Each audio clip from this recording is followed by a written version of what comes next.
New data shows housing affordability in Australia has never been worse, with house prices jumping nearly 50% since the pandemic. The figures from research firm Cotality show the national median house price is now $860,000.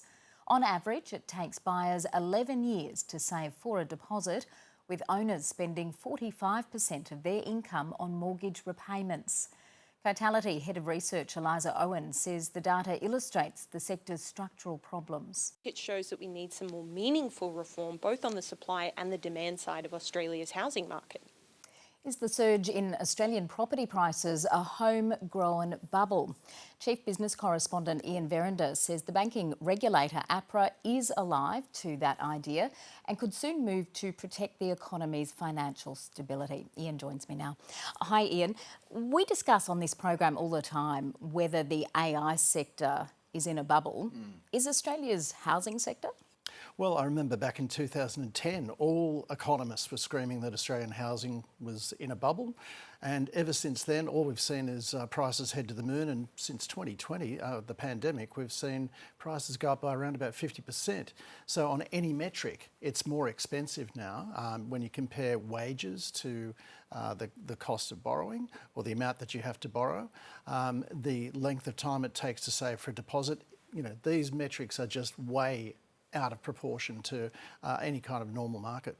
Ian, APRA's recent report on financial system risks cites housing as a key vulnerability. What are its greatest concerns?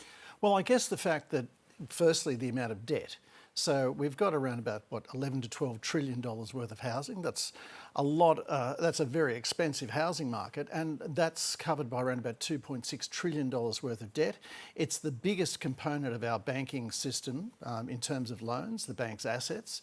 And so because of just simply those mechanics, yes, APRA would have to be concerned about the level of debt that's involved there. I mean, having said that, we have a very, very low rate of default, and that's primarily because we've got a fairly low unemployment rate, and we've sailed through that really difficult period with inflation and interest rates rising to the extent that they did without too much in the way of people defaulting on their loans.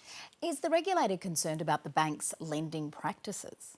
I don't think so, because the lending practices are pretty much determined by APRA, and the banks have managed to stick within those constraints. And if they were operating outside, then they'd be up for penalties. But is APRA thinking about restricting lending to address the current situation, as it has done in the past? It has, for a very long period of time, the Reserve Bank and APRA were really reluctant to have any kind of restrictions over bank lending to try and rein in housing prices. The Reserve Bank always says asset prices aren't our remit. We're involved in ensuring that inflation and unemployment stay within acceptable bands. Asset prices we're not interested, but they really are.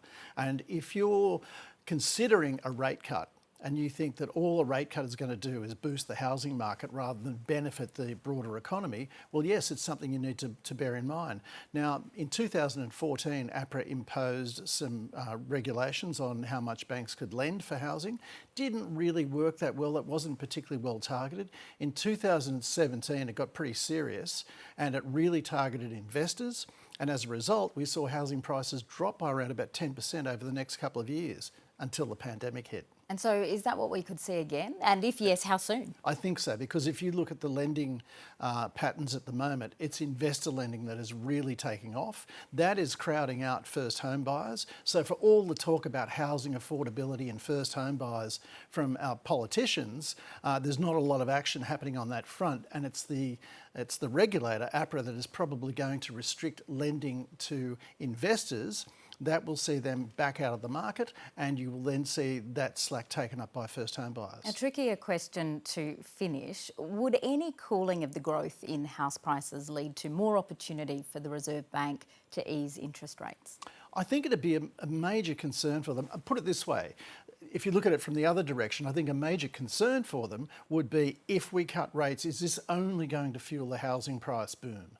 And that would be really something that they discuss and hammer out across that boardroom table, every month. Ian Verrinder, thank you. Thanks, Kirsten.